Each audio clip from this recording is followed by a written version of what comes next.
Swaranjali Music presents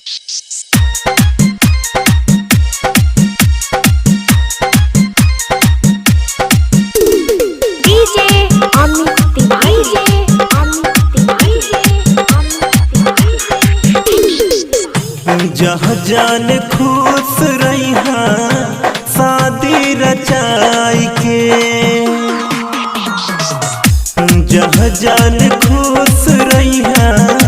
शादी रचाई के, जिले हम हो गोरी तोहके भुलाई के, जहाँ जान खुश रही शादी रचाई के। DJ Amit Tiwari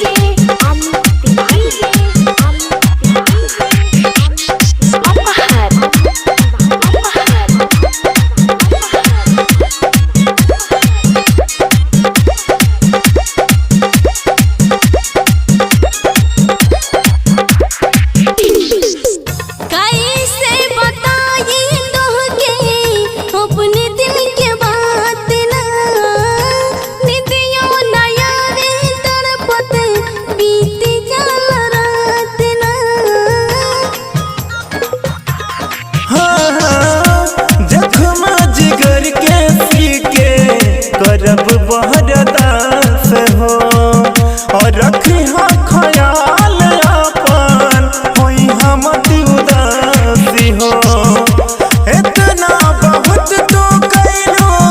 सनहिया लगाई के, जहाँ जान खुश रही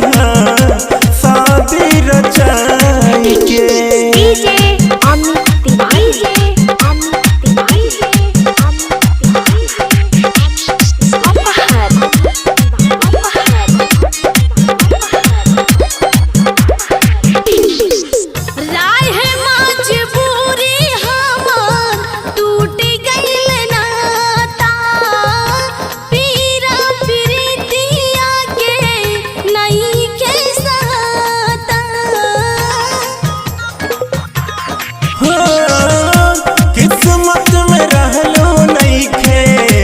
हमरे सजनिया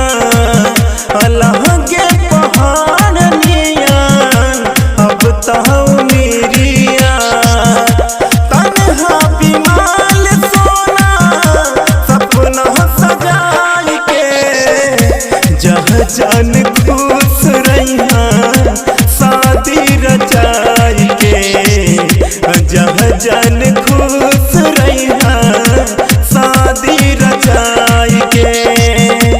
इतना बहुत तू कैलो सनहिया लगाई के, जहाँ जान खुश रही